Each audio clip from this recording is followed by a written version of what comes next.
રાજ્યસભામાં વિદેશ મંત્રી એસ જયશંકરનું નિવેદન બાંગ્લાદેશની પરિસ્થિતિ પર નજર છે। વિદેશ મંત્રી દ્વારા આ વાત કહેવામાં આવી। સાથે જ બાંગ્લાદેશમાં જુલાઈથી હિંસા થઈ છે તેમના દ્વારા નિવેદન આપવામાં આવ્યું છે અને બાંગ્લાદેશમાં મંદિરો પર પણ હુમલો કરવામાં આવ્યો છે। વિદેશ મંત્રી દ્વારા પોતાના નિવેદનમાં આ વાત કરવામાં આવી છે। સાથે જ એસસીના આદેશ બાદ પણ લોકોનો ગુસ્સો શાંત ન થયો। બાંગ્લાદેશમાં હિન્દુઓ પર હુમલો થયો છે તે પ્રકારની વાત વિદેશ મંત્રી દ્વારા કરવામાં આવી છે। સાથે જ તેમણે કહ્યું કે હિંસા બાદ શેખ હસીનાએ રાજીનામું આપી દીધું છે।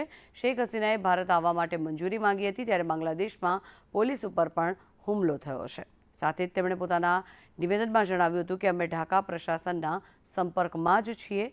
ભારત બાંગ્લાદેશના સંબંધો મજબૂત છે અને બાંગ્લાદેશ ભારત સીમા પર એલર્ટ છે।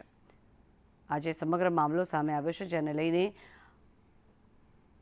વિદેશ મંત્રી એસ જયશંકર દ્વારા આ નિવેદન આપવામાં આવ્યું છે। There are reports of initiatives by various groups and organizations to ensure their protection and well-being. We welcome that, but will naturally remain deeply concerned till law and order is visibly restored. Our border guarding forces have also been instructed to be exceptionally alert in view of this complex situation.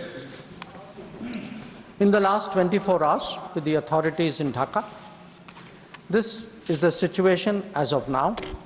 I seek the understanding and support of the House in regard to sensitive issues regarding an important neighbour on which there has always been strong national concern.